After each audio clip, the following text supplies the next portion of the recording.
qui s'élèvent contre la connaissance du Dieu vivant soient amenées captives à ton obéissance. Que nos pensées soient amenées captives à l'obéissance de Christ. Pour nous renverser tout ce qui n'est pas de toi ce matin. Et nous prenons autorité et pouvoir sur tout esprit déchant.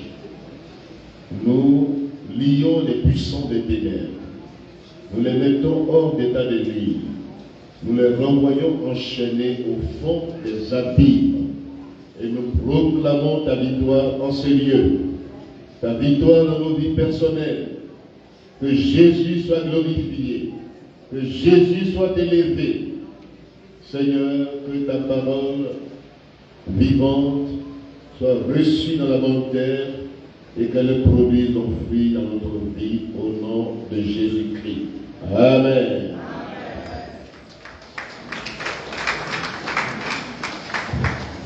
Bien-aimés frères et sœurs, nous voulons ce matin vous bénir. Bénir le peuple de Dieu. Ceux qui nous écoutent, de près comme de loin, que Dieu vous bénisse. Le Dieu des riches bénédictions, ce Dieu-là qui nous a bénis de toutes sortes de bénédictions en Christ, ce Dieu qui nous aime, qui nous a rachetés de nos péchés par son sang, à lui soit toute la gloire. À lui soit l'honneur, la puissance. Que Dieu soit glorifié.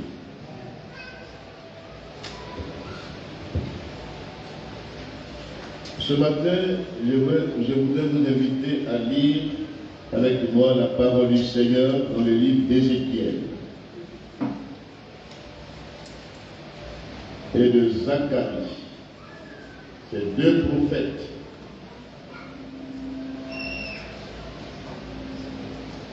Le premier, qui est Ézéchiel, son nom signifie Dieu fortifie. Dieu donne de nouvelles forces à son peuple. Dieu nous fortifie ce matin. Et Zacharie signifie que Dieu se souvienne de ma vie. Que Dieu se souvienne de toi ce matin. Voici les deux prophètes dans l'île ce matin. La force vient du Seigneur et aussi Dieu se souvient de toi. Alléluia. Tu sais ce matin dans quelles conditions tu es ici. Mais ce matin ma prière est que Dieu te fortifie. Dieu se souvienne de toutes les prières qui montent à lui. Que Dieu t'exauce ce matin.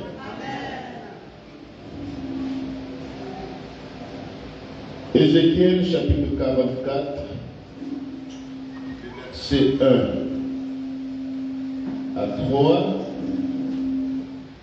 chapitre 47, les versets 1 à 14, et Zacharie chapitre 4. Nous lisons avec respect la parole du Seigneur.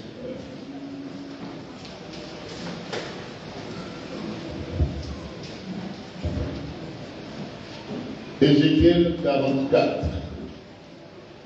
Il me ramena vers la porte extérieure du sanctuaire, du côté de l'Orient, mais elle était fermée. Et l'Éternel me dit, cette porte sera fermée. Elle ne s'ouvrira point, et personne n'y passera. Car l'Éternel, le Dieu d'Israël, est entré par là. Elle restera fermée. Pour ce qui concerne le prince pourra s'y asseoir pour manger le pain devant l'Éternel. Il entrera par le chemin du vestibule de la porte et il sortira par le même chemin. Chapitre 47. Il me ramena vers la porte de la maison Et voici de l'eau sortait sous le seuil de la maison, à l'orient, car la face de la maison était à l'orient. L'eau descendait sur le côté droit de la maison au midi de l'autel. Il me conduisit par le chemin de la porte septentrionale. Il me fit faire le tour par dehors jusqu'à l'extérieur de la porte orientale. Et voici, l'eau coulait du côté droit. Lorsque l'homme s'avança vers l'Orient, il avait dans la main un cordeau, et il mesura 1000 coudées. Il me fit traverser l'eau, et j'avais de l'eau jusqu'aux chevilles. Il mesura encore 1000 coudées, il me fit traverser l'eau, et j'avais de l'eau jusqu'aux genoux. Il mesura encore 1000 coudées, et il me fit traverser l'eau, et j'avais de l'eau jusqu'aux reins. Il mesura encore 1000 coudées, c'était un torrent que je ne pouvais traverser, car l'eau était si profonde qu'il fallait y nager. C'était un torrent qu'on ne pouvait traverser. Il me dit, as-tu vu, fils de l'homme? Et il me ramena au bord du torrent. Quand il m'eut ramené, voici, il y avait sur le bord du torrent beaucoup d'arbres de chaque côté. Il me dit, cette eau coulera vers le district oriental, descendra dans la plaine et entrera dans la mer. Lorsqu'elle sera jetée dans la mer, les eaux de la mer deviendront saines. Alléluia. Tout être vivant qui se meut vivra, partout où le torrent coulera. Et il y aura une grande quantité de poissons, car là où cette eau arrivera, les eaux deviendront saines. Et tout vivra partout où parviendra le torrent. Des pêcheurs se tiendront sur les bords, depuis En-Gedi jusqu'à En-Eglaïm. On étendra les filets, et il y aura des poissons de diverses espèces, comme les poissons de la grande mer, et ils seront très nombreux. Ces marais et ces fosses ne seront point assainis. Ils seront abandonnés au sel. Sur le torrent, sur les bords de chaque côté, croîtront toutes sortes d'arbres fruitiers. Et à la fin du verset, leurs fruits serviront de nourriture et leurs feuilles de remède. Amen. Zacharie chapitre 4. Zacharie chapitre 4.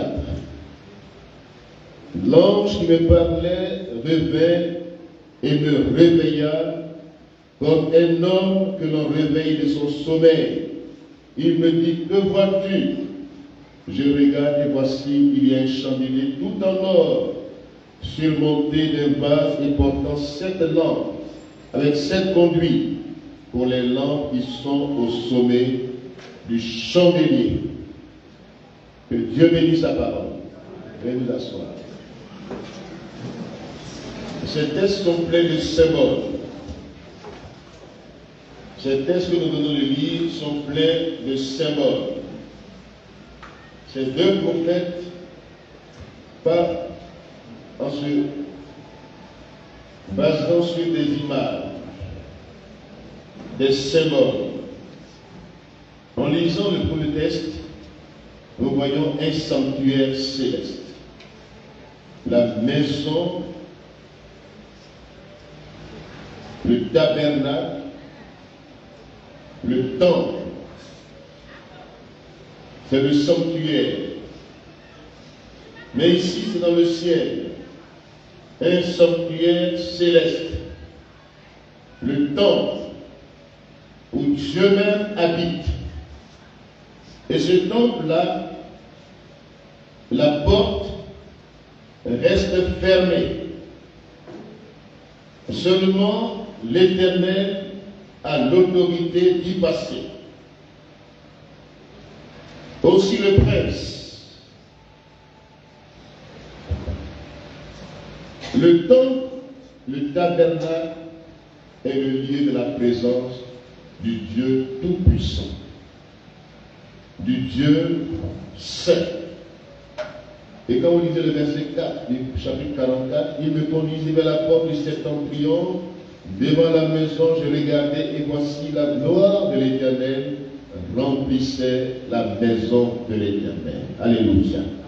La gloire de l'Éternel remplissait la maison de l'Éternel. Donc dans sa vision, il voit le temple céleste, le tabernacle qui n'est pas fait de main d'homme, mais le tabernacle que Dieu même a constitué par sa présence, sa gloire. Et le deuxième symbole, c'est le prince qui a le pouvoir d'y entrer et de s'asseoir devant l'Éternel, de manger avec lui. C'est lui qui ouvre la porte et rend le tabernacle accessible. Ce tabernacle invisible, le royaume de Dieu, la cité céleste, où Dieu règne dans toute sa gloire. Mais ce qui nous interpelle ici, c'est la présence du temple, sinon du prince, aux côtés de l'Éternel, qui partage la même gloire avec l'Éternel. Amen. Ce prince-là, c'est lui que Hébreu présente comme Melchizedek, sacrificateur du Dieu vivant, qui partage la gloire de Dieu, qui n'a ni origine, ni fin. Ce Melchizedek demeure sacrificateur à perpétuité. Hébreu chapitre 7, Hébreu chapitre 8, Hébreu chapitre 9, Hébreu chapitre 10. Donc ce prince-là, quand nous lisons Hébreu, le chapitre 10, à partir du chapitre 7, il est présenté, Melchizedek, sans père ni mère, sans généalogie, ni commencement de jour, ni fin de vie, mais qui est rendu semblable au Fils de Dieu. Alléluia. Melchizedek demeure sacrificateur à perpétuité. Et le chapitre 10 nous dit ceci. Le chapitre 10, quand nous lisons à partir du verset 5, c'est pourquoi Christ, entrant dans le monde, dit: tu n'as voulu ni sacrifice, ni offrande, mais tu m'as formé un corps. Tu n'as agréé ni holocauste, ni sacrifice pour le péché. Alors j'ai dit: voici, je viens. Dans le rouleau du livre, il est question de moi pour faire, ô Dieu, ta volonté. Amen. Pour faire, ô Dieu, ta volonté. Et il dit plus tard, quelque part, Dieu, ton Dieu t'a point. Donc Jésus-Christ est le prince ici, qui est assis dans la gloire du Père. Alléluia. Et qui demeure sacrificateur de toute éternité. Maintenant, nous voyons l'eau qui coule. Cette porte qui était fermée à une source. L'eau coule du côté droit de cette porte, de cet édifice céleste. L'eau est source de vie. L'eau rafraîchit. L'eau abreuve. L'eau inonde. L'eau assainit. L'eau produit la lumière et la vie. L'eau est source de vie. Et cette eau-là est un symbole. Il y a d'abord la parole éternelle de Dieu, qui est comme une eau. 1 Pierre chapitre 1, verset 23. Nous lisons 1 Pierre pour voir la signification de cette eau. 1 Pierre 1, 23.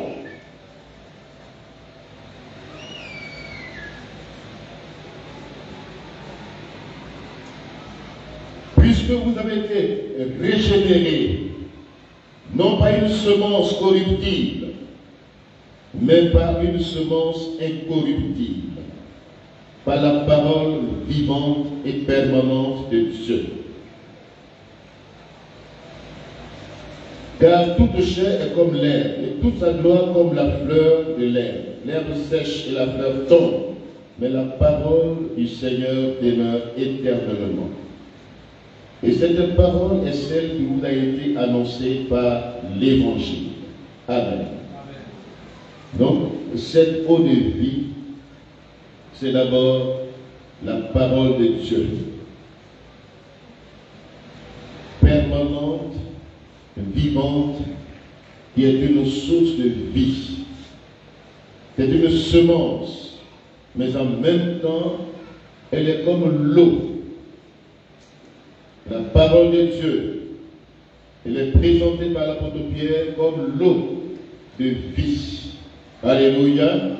Ensuite, cette parole-là, qui est de l'eau de vie, elle a été inspirée par l'Esprit de Dieu. L'Esprit de Dieu aussi est comme la source d'eau vive. Non seulement la parole de Dieu est de l'eau qui désaltère, quand nous lisons aussi dans Ésaïe 55, il dit « Venez aux eaux, vous qui avez soif ». Ésaïe 55, verset 1. « Venez aux eaux, vous qui avez soif,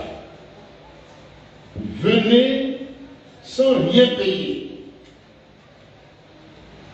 Les eaux vives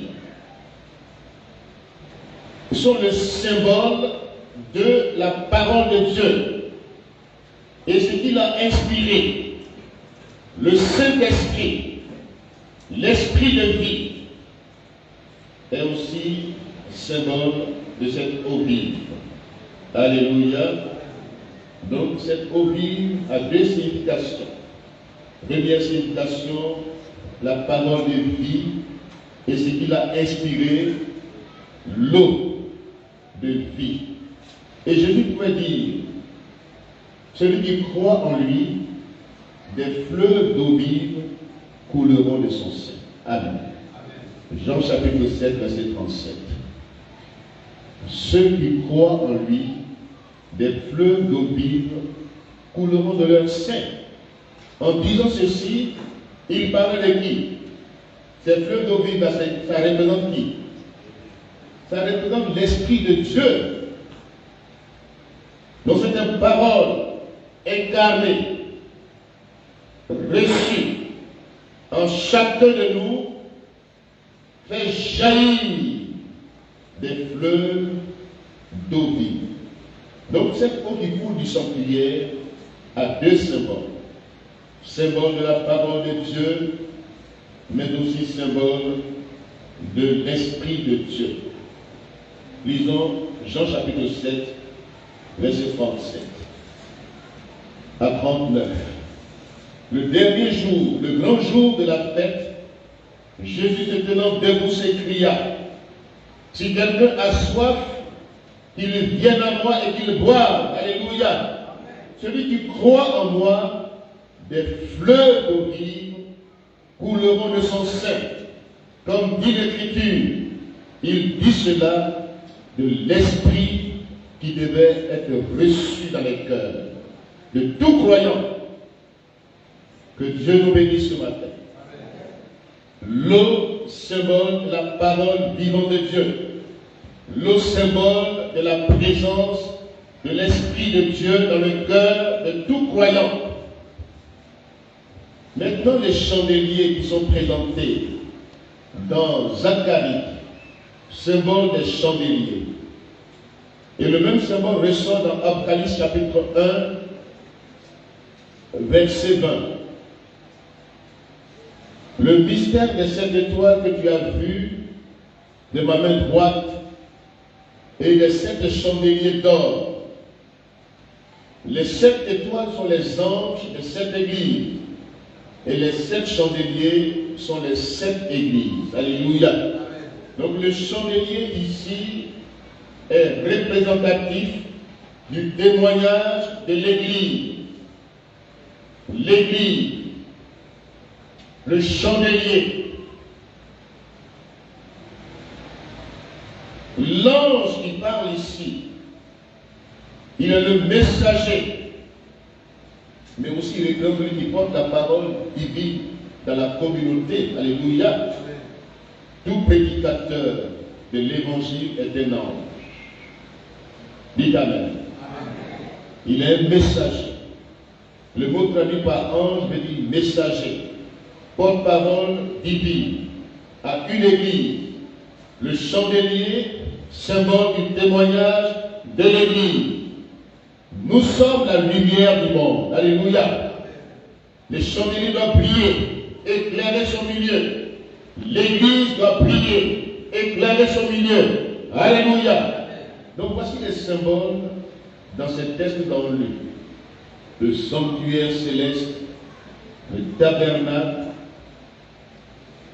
le prince, la porte qu'il ouvre qui était fermée, l'eau qui descend du côté droit du sanctuaire qui est source de vie, la parole de Dieu, l'Esprit de Dieu, le chandelier, symbole, témoignage de l'Église, et l'ange, symbole des messagers, porte-parole de Dieu vivant. Mais nous sommes le chandelier a un conduit d'huile. Nous rejoignons toujours que l'huile typifie dans le chandelier la puissance de l'Esprit de Dieu. Alléluia. Donc ce matin, j'aimerais vous parler du réveil. Parce que le thème de ma prédication ce matin. Vive le réveil dans la marche avec le prince. Vive le réveil dans la marche avec le prince. Le réveil vient de Dieu. Amen. Le réveil vient du trône de Dieu. C'est sa gloire manifeste, visible. Cette gloire que le prophète a vue et il s'est incliné. Il s'est incliné pour adorer. Il a vu la gloire de Dieu qui remplissait le temple. Et cette gloire était tellement puissante qu'il ne pouvait tenir devant cette présence du Dieu vivant. Il est tombé sur sa face et il a commencé à adorer. Je vis la gloire de Dieu qui remplissait le temple. Ézéchiel 44, verset 4. Il me conduisit vers la porte du septentrion dans la maison. Je regardais et voici la gloire de l'Éternel remplissait la maison de l'Éternel. Et je tombais sur ma face. Amen. Le réveil, c'est la manifestation de cette gloire. Elle devient visible. Elle devient accessible.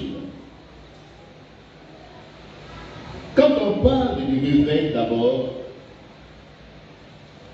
c'est le passage du sommeil à un état de veille. Le mot réveille-toi. Quand on réveille quelqu'un brutalement, il sort du sommeil. Il peut ne pas être conscient ou ne pas être en possession de toutes ses facultés parce qu'il vient de se réveiller. Il peut cogner le mur. Il peut même continuer à dormir debout. Le réveil aussi, c'est le fait de reprendre une activité qui a été interrompue. Reprendre une activité qui a été interrompue. C'est un retour à la normale. C'est une action de revenir à la réalité. C'est ça le réveil. Le réveil, c'est sortir d'un coma artificiel. le réveil d'un malade qui était anesthésié. Et c'est la cessation du coma. Amen. Donc si nous transposons cela sur le plan spirituel, quand la Bible dit « Réveille-toi, toi qui dors, relève-toi d'entre les morts, et le Christ t'éclairera. » Alléluia. C'est-à-dire, sors de la léthargie spirituelle. Sors de tout ce qui te rend insensible devant cette gloire. Tout ce qui t'aveugle pour ne pas que tu vois la gloire de Dieu. Que tes yeux s'ouvrent, que tu sortes d'un état d'inconscience pour un état de prise de conscience de la présence de Dieu dans le lieu où tu te trouves. Amen. Es-tu conscient que Dieu est présent dans ce temple? Es-tu conscient de sa présence dans ces lieux? Que vois-tu? Vois-tu sa gloire?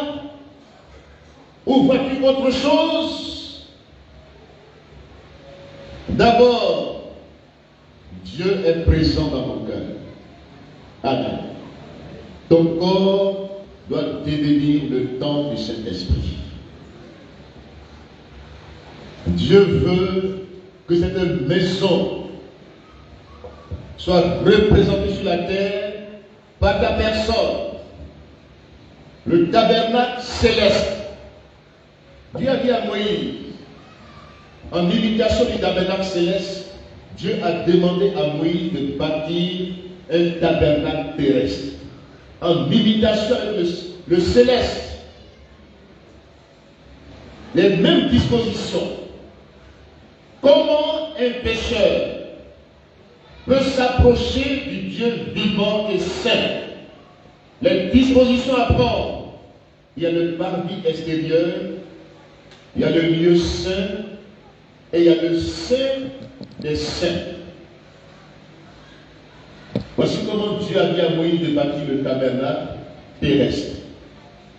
Mais ce tabernacle-là, son image est représentative en Christ lui-même. Jésus-Christ a déchiré le voile de ce tabernacle terrestre. Le voile qui empêchait l'homme de voir Dieu. Tout homme était limité dans son adoration, dans ses offrandes, dans ses sacrifices. Il avait besoin d'un intermédiaire sacrificateur, homme comme lui, pécheur comme lui, qui avant d'offrir les sacrifices pour le peuple, sacrifiait pour ses propres péchés. Mais Jésus-Christ s'est présenté dans un tabernacle céleste. Alléluia. C'est pourquoi le voile du tabernacle terrestre a été déchiré. Pour dire que c'est révolu.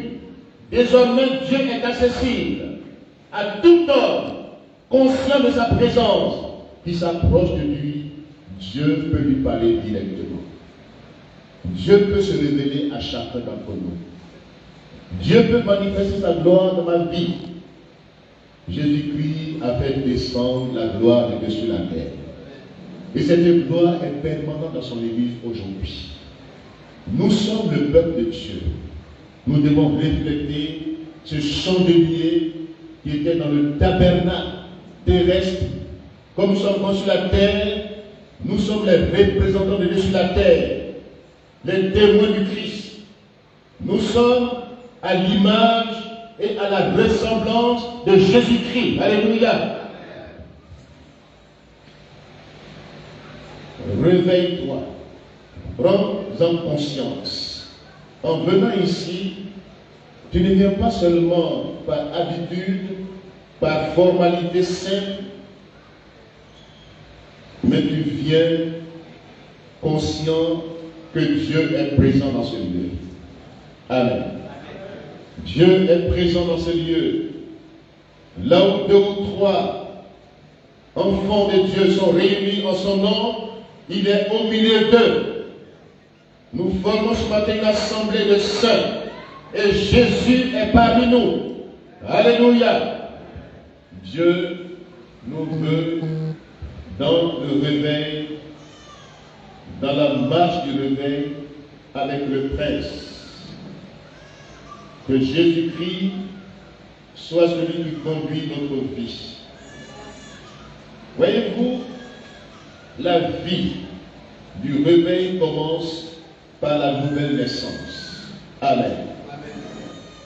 C'est un miracle de Dieu. Les deux symboles, l'eau, la parole de Dieu, et l'Esprit de Dieu, les deux, comme dans la naissance physique, il faut la semence de l'homme, il faut l'apport, il faut la fécondation. Et puis, l'enfant naît par l'apport de l'homme et de la femme. Et il y a naissance physique.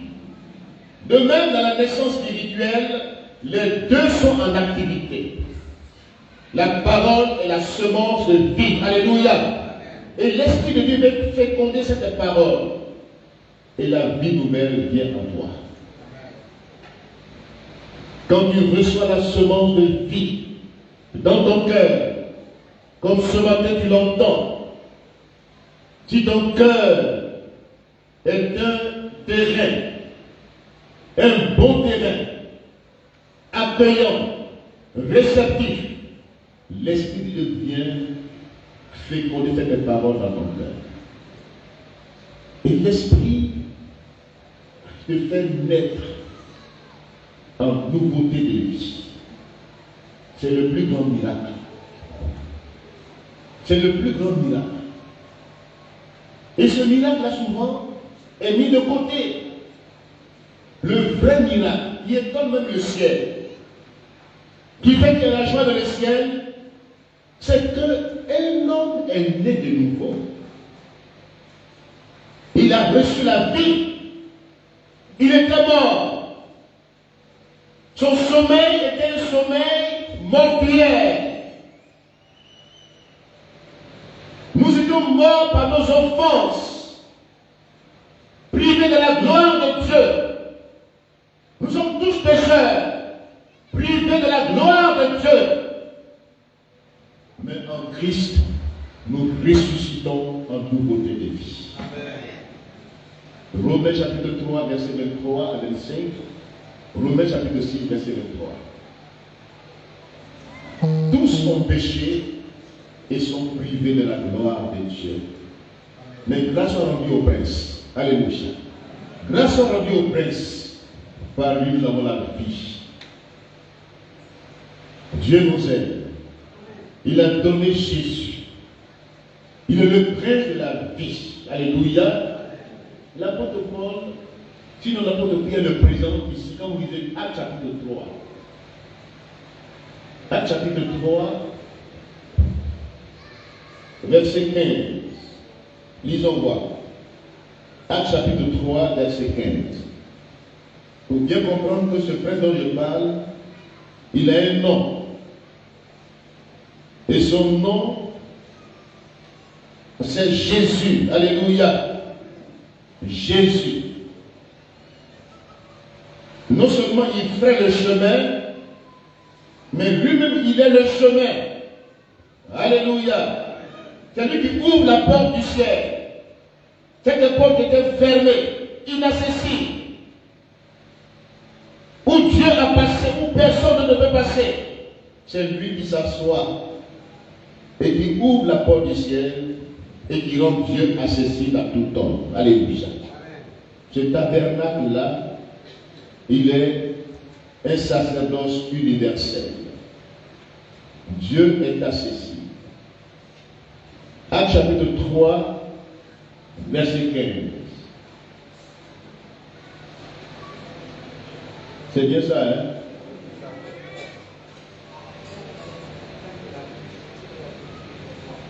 Le prince de la vie. Oui, c'est ça, verset 15.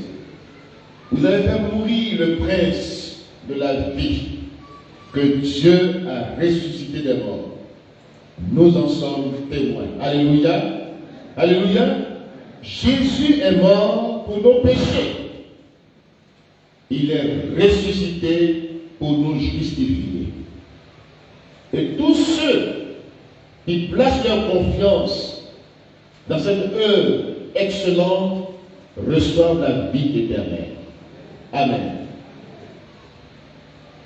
La prédication de la croix de Christ est une folie pour ceux qui périssent, mais elle détient la puissance du ciel. Elle détient la puissance de Dieu pour le salut de quiconque croit. Le plus grand miracle qui vient d'en haut, ça n'est pas de la terre. Souvent nous faisons des manipulations humaines. Il y a des manipulations génétiques aujourd'hui pour faire naître la vie. Mais ces manipulations-là ne sont pas naturelles. Aujourd'hui, les hommes font des manipulations pour donner la vie. Mais cette vie-là, elle n'est pas claire. Il y en a même qui veulent créer des hommes qui ressemblent aux singes. Dans le monde où on va aujourd'hui, on ne sait pas qui est qui maintenant.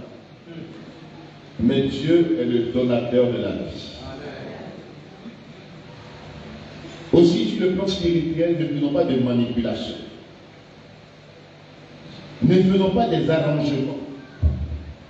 Beaucoup d'arrangements et de manipulations font que réellement la vie de Christ n'est pas en plusieurs. C'est une vie fabriquée. On dit à quelqu'un qui est sauvé. Mais quand quelqu'un est sauvé, il sait qu'il est sauvé. Il le sait lui-même. Il a reçu le prince dans son cœur. Il a reçu la vie dans son cœur. La semence de vie.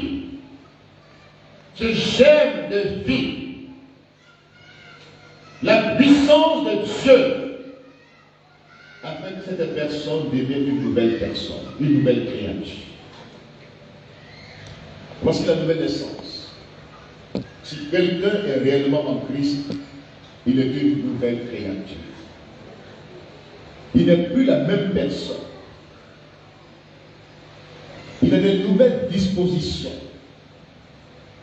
Il a une nouvelle éducation.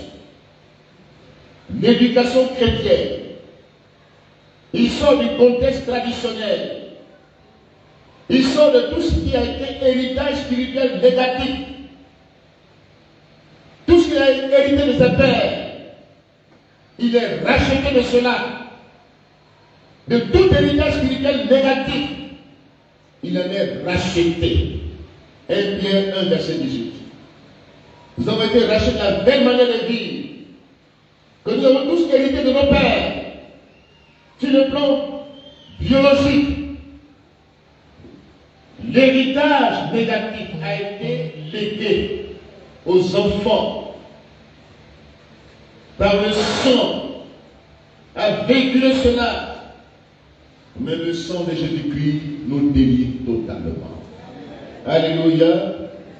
Si tu viens à Christ réellement, si tu prends conscience de ton état devant Dieu, si tu places ta confiance dans ce que Jésus a déjà fait, le salut, ce n'est pas ce que tu fais, mais c'est ce que Jésus a déjà fait pour toi. Voici la confusion aujourd'hui. On pense que le salut, c'est un effort que nous faisons pour plaire à Dieu. Nous ne pouvons pas nous sauver nous-mêmes. Quelqu'un qui se noie, est-ce qu'il peut se sauver de la noyade? Il ne peut pas. Il faut l'intervention d'un secours extérieur, d'un sauveur. Quelqu'un qui se noie, il va la guérir. C'est la mort. Il faut un secours extérieur. Jésus est ce secours extérieur qui vient à notre secours. Tu ne peux te sauver toi-même. ne peux, par ta propre justice, plaire à Dieu. Toute la justice est comme un vêtement souillé. Mais Dieu, il regarde à Jésus-Christ, le Prince. Il est assis avec l'Éternel. C'est à lui qu'il regarde. C'est lui qui a présenté son sang dans le tabernacle céleste, dans la présence de Dieu. Son sang seul satisfait la justice de Dieu. Amen. Le salut, ce n'est pas quelque chose que tu fais, mais c'est ce que Jésus a déjà fait pour toi. La foi, c'est la dépendance dans ce que Dieu a déjà fait pour toi. Et la repentance sincère. Quand tu dis, je ne peux me sauver moi-même, je suis un pécheur, mais je viens à Jésus-Christ, qui a tout accompli pour moi à la croix. Je me mets à la disposition, je me mets sous l'effet de ce qu'il a déjà fait. C'est ça la foi. Qui sauve, qui est un don de Dieu, qui vient de la grâce de Dieu. Nous sommes sauvés par la grâce, par le moyen de la foi. Cela ne vient pas de nous-mêmes, mais cela vient de Dieu. Et quand la foi naît dans ton cœur, par l'action du Dieu vivant, il t'amène à une repentance sincère. Mais aussi longtemps que cette conviction n'est pas en toi, aussi longtemps que tu fais des efforts pour plaire à Dieu, tu vas te débattre sans solution. Il n'y a pas de différence entre toi et puis le monde. Tu seras semblable au monde. La seule différence, c'est que tu viens au culte le dimanche. La seule différence, c'est que toi, au moins, tu es présent dans ce lieu et es conscient de la présence de Dieu. Le monde, sinon les non-croyants, ils ont peur de nos assemblées. Est-ce que vous savez? La Bible dit, heureux l'homme qui ne marche pas selon le conseil des méchants, qui ne s'assied pas en compagnie des moqueurs, mais qui trouve son plaisir dans la loi de l'Éternel et qui la médite jour et nuit. Il est comme un arbre planté près d'un courant d'eau, il donne son fruit en sa saison. Tout ce qu'il fait lui réussit. Il ne est pas ici des méchants. Il ne peut pas tenir dans l'assemblée des justes. Et c'est pas souvent les méchants préfèrent aller dehors. Ce lieu est le lieu de la présence de Dieu. Alléluia. Alléluia. C'est pourquoi les gens dont la vie n'est pas claire, ou bien les gens qui disent, il ne va pas venir comme ça. Parce qu'il a peur, il se dit que Dieu est présent ici. Dieu va le dévoiler. Sa vie sera dévoilée. Donc on n'invite pas un non-croyant à l'église. Mais on va le chercher d'abord pour lui présenter l'évangile de Jésus-Christ. Pour qu'il soit d'abord touché. Donc c'est pour dire, mes frères et sœurs, que cette église devienne un lieu où Dieu est glorifié. Que notre vie transporte la gloire de Dieu. Que nous naissions de nouveau réellement. Que le plus grand miracle s'opère en nous. J'étais aveugle, mais maintenant je vois. Amen. A dit cet homme qui était aveugle. Quand tu ne connais pas le Seigneur, on est aveugle sur le plan spirituel. On est dans les ténèbres, dans l'obscurité. Mais quand Jésus nous éclaire, sa lumière resplendit en nous. Alléluia. Et nous voyons combien de personnes marchent qui sont aveugles spirituellement. Même étant dans le temple, et quand même dans ce lieu, ils ne voient pas la gloire de Dieu. Ils ne voient pas la sainteté de Dieu. Ils ignorent tout de Dieu. Eux-mêmes, ils ignorent tout ce qui se passe, tout ce que Dieu veut de leur vie. Les projets de Dieu, les plans de Dieu, ils ignorent cela. Ils attendent seulement que le monde les apprécie. Si le monde t'apprécie, c'est que tu n'es pas enfant de Dieu. Si le monde t'accueille, si le monde dit que tu es bien au moins, fais attention. Fais attention. Quand le monde t'apprécie, quand les non-croyants t'apprécient, quand ils t'accueillent, quand ils t'encensent, c'est que tu n'es pas enfant de Dieu. Jésus a dit, je suis venu pour semer la division sur la terre. La bonne division dans la famille, entre le père et le fils, entre la mère et la fille, entre ta famille et toi. Quand tu es vraiment né de nouveau, il y a une séparation qui se produit. Parce que l'ennemi sait que tu n'es plus dans son camp. Il va te haïr. Mais combien de chrétiens aujourd'hui on les accueille dans leur village? On les célèbre, on les accuse, on les trompe, et ils sont contents. Fais attention. Si le monde te connaît, c'est que tu es avec eux. Dis amen. Si le monde t'apprécie, c'est que tu n'as pas encore pris la décision de quitter ce monde. Tu n'es pas encore éclairé. Tu es encore dans les ténèbres, dans l'obscurité. Tu n'es pas né de nouveau. Quel accord y a-t-il entre Christ et Bélial? Quel accord y a-t-il entre un enfant de Dieu et un enfant de ténèbres? Quel accord y a-t-il entre le temps de Dieu et les idoles? Comme des chrétiens qui vont au village, ils sont dans les pratiques mystiques occultes. Il y a des chrétiens qui vont au village, quand les masques dansent, ils sont aussi là. Ils sont contents avec les masques. Les panthères, ils donnent leur argent aux panthères. Ils donnent leur argent aux cuillers de l'art.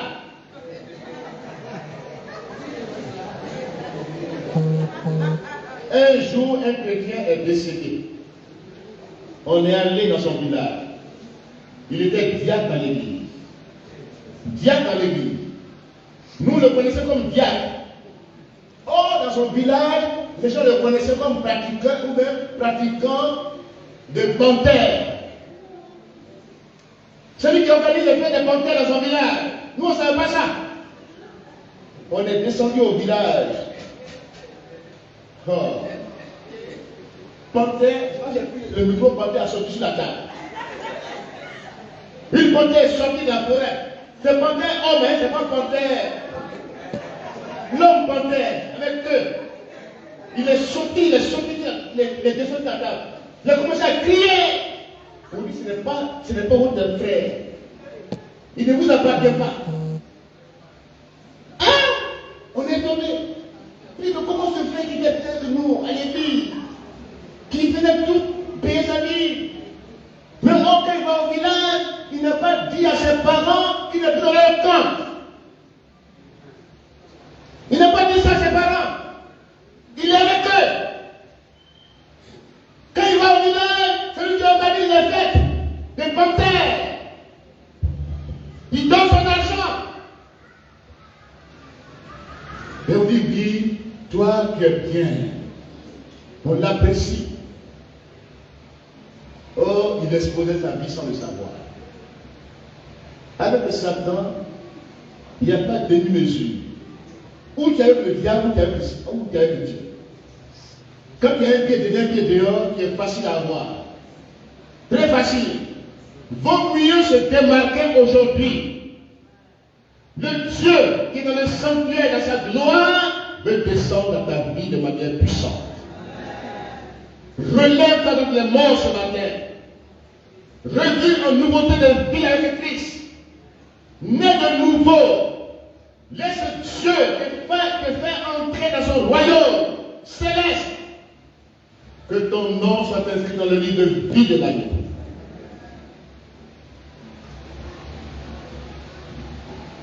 Il n'est pas plus prêcher dans tes villages. Quand même les gens qui sont venus pour accompagner les frères, quand ils ont vu ça, les autorités, ils nous ont même pas donné le temps pour prêcher. Nous, on avait semblant, on lutte ici, on lutte là, on dit non, non. Même quand on allait au cimetière, c'est Panthère qui nous accompagne. Panthère, devant moi.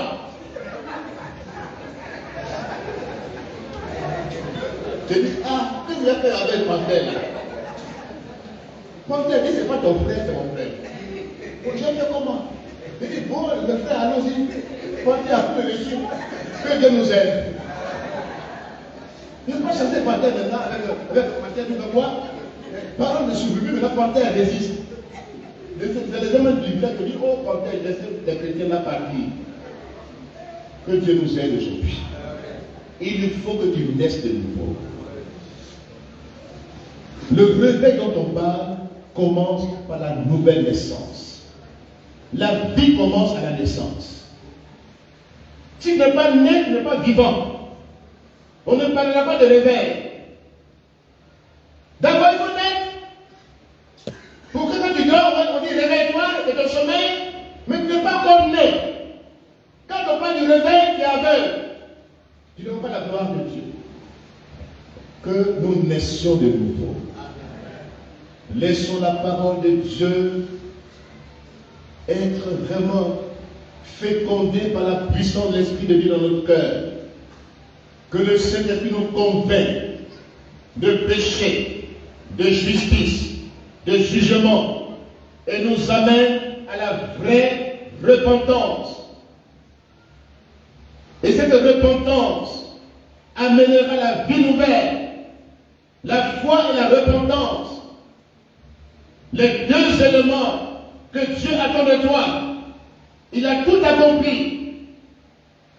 Il dit, et la foi, crois, tu verras ma gloire. Alléluia. Ce matin, Dieu interpelle cette communauté dans un vrai réveil, dans la marche avec le prince. Amen. Un vrai réveil dans la marche avec le prince. Si le prince n'est pas notre réveil, c'est un réveil, nous en parlerons tout au long de cette semaine. Nous en parlerons. Il faut que Jésus soit le prince de notre vie. Il faut que Jésus soit il faut qu'il s'asseye dans nos cœurs. Que Jésus s'asseye réellement dans notre vie, dans nos cœurs. Sinon, c'est de la religiosité. C'est de la manipulation. Dieu n'est pas un manipulateur. Je ne suis pas un messager manipulateur. Il y en a des gens qui sont pas nés de nouveau. Ils les accompagnent. Ils sont les gardes de corps. Moi-même, je suis mon propre garde de corps. Jésus-Christ, ses anges m'accompagnent. Les anges de Dieu. Moi, je suis un ange. Dites Amen. Moi, je suis porte-parole de Dieu, messager de Dieu. Mais les anges qui sont invisibles m'accompagnent. Je n'ai pas besoin de garde-corps humain. Combien de prédicateurs, quand ils passent, c'est les gens qui prennent leur vie. Quand on épée, quelqu'un prend ça et t'a désarmé, prennent leur vie. Ils sont des bishops, archibishops. Ils ont des garde-corps humains. Ils ne sont même pas accessibles. Oh, Dieu est accessible. La porte du ciel est ouverte à tout homme. Du coup, tu viens et tu n'es pas accessible. Il faut d'abord audience. On va demander d'abord la porte. On va voir monsieur le pasteur. On dit, bon, est-ce qu'il a rendez-vous avec toi? Je n'ai pas besoin d'avoir rendez-vous avec quelqu'un. Je suis porte-parole du Dieu vivant, messager de Dieu. Je dois conduire des personnes à rencontrer le Christ. Et ce matin, je suis là devant vous. Je vous parle de tout mon cœur. Il faut un vrai réveil dans cette communauté. Il faut un vrai regard dans cette communauté. Si nous va tourner en rond, ce qui se passe sur le plan physique, matériel, visible, c'est ce qui est caché dans nos cœurs. C'est ce que Dieu nous révèle. Prenons conscience. Nous avons besoin d'être réhabilités par Dieu, d'être restaurés par le Saint-Esprit. Nous avons besoin d'être rebâtis. Alléluia. Mais ce matin, Dieu veut poser de nouveaux fondements dans ta vie. Il y a longtemps, tu es là. Tu accompagnes les autres. Tu demeures la même personne. Si on te met ici, avec un non-croyant, si on vous met côte à côte, tu vas devenir comme caméléon. Vous avez le caméléon, il prend la couleur qu'il voit. Petit caméléon. La couleur qui est présente l'influence. Or, le vrai chrétien, c'est lui qui influence le monde. Ce n'est pas le monde qui l'influence, qui donne l'esprit des caméléons, où on fait les choses parce qu'on voit faire. Le monde fait la même chose, la gloire du monde, les honneurs du monde, le règne du monde. Non! Que Dieu règne dans ton cœur. Que Dieu règne dans ta vie. Que tu capitules. Que tu diminues. Que Christ règne dans ton cœur. Que Christ soit vu dans ta vie. En te voyant qu'on voit la gloire de Dieu sur ta vie. En te voyant qu'on voit un petit Christ. Chrétien dit petit Christ. Et puis un petit Christ. Quelle influence as-tu? Es-tu le sel, la lumière de ce monde? Es-tu né de nouveau? As-tu la vie de Christ en toi? Voici la grande question. Si tu n'es pas né de nouveau, tu n'es pas toi-même. Tu n'as pas d'identité. Tu as une fausse identité. Et cette fausse identité, elle est imitatrice. Elle est influençable. Elle se mélange avec le monde. Quand on n'a pas d'identité en Christ, on n'a non plus de position en Christ. Si tu n'as pas d'identité vraie en Christ, tu n'as pas de position en Christ. Tu n'es pas ressuscité avec lui. Tu n'es pas assis avec lui dans le céleste. Tu ne peux pas avoir de l'autorité spirituelle. Il y a trois choses. Il y a d'abord l'identité, la position et l'autorité. Si tu n'as pas d'identité, tu n'as pas de position. Si tu n'as pas de position, tu n'as pas d'autorité. Le diable ne craint pas. Le diable se moque de toi. Dieu te fait grâce. Dieu a quitté de toi. Il y a des choses que Dieu fait, pas à cause que tu l'aimes forcément, mais Dieu le fait à cause de son nom. Que tu prononces. Le nom de Dieu sur ta vie. Mais ce nom-là donne à ce nom la portée, la gloire dont ce nom est revêtu. Alléluia. Ce matin, quitte les fausses identités. Les fausses identités est une vraie identité. Démarque-toi. Ne te laisse pas manipuler ou instrumentaliser ou vouloir faire comme le caméléon qui s'adapte à tout et qui n'a pas sa propre identité, qui imite tout. Quand tu es imitateur, tu n'es pas vrai. Amen. Quand tu veux faire comme les autres, tu n'es pas vrai toi-même. Tu es autre personne. Tu es autre personne. Et le monde de Dieu est rempli d'imitateurs. On veut imiter celui-ci. On veut faire comme celui-là. On veut faire comme celui-là. Non. Même ce que tu vois en toi est faux.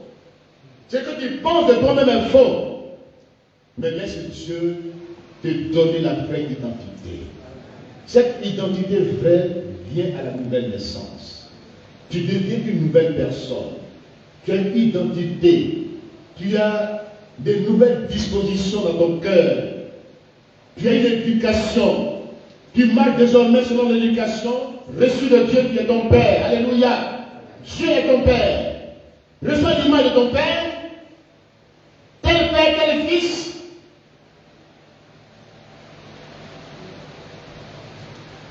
Reçois l'identité de Dieu en toi. Cette vraie identité vient du ciel. Amen. Cette identité te confère la position. La position. Quand tu es positionné, tu ne crains rien. Alléluia. Tu ne crains rien. Tu as l'autorité. Alléluia. Tu marches. Tu marches sur les forces maléfiques. Tu ne crains rien. Parce que tu sais en qui tu as cru.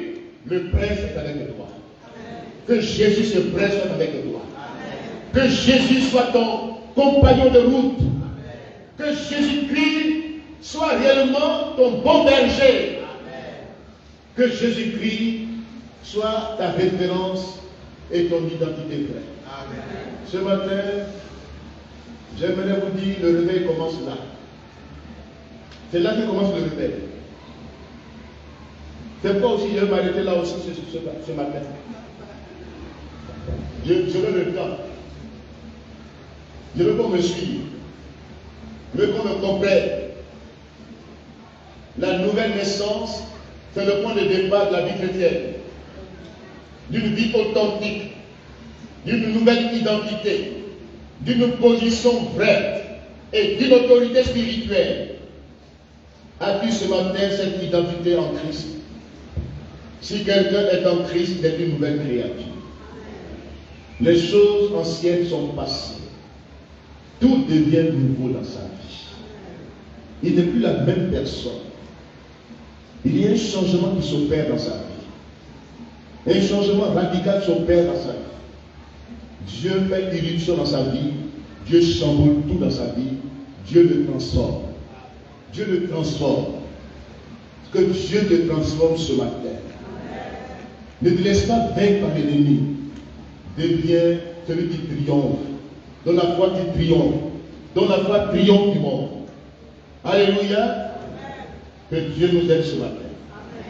Que Dieu bénisse sa parole. Amen.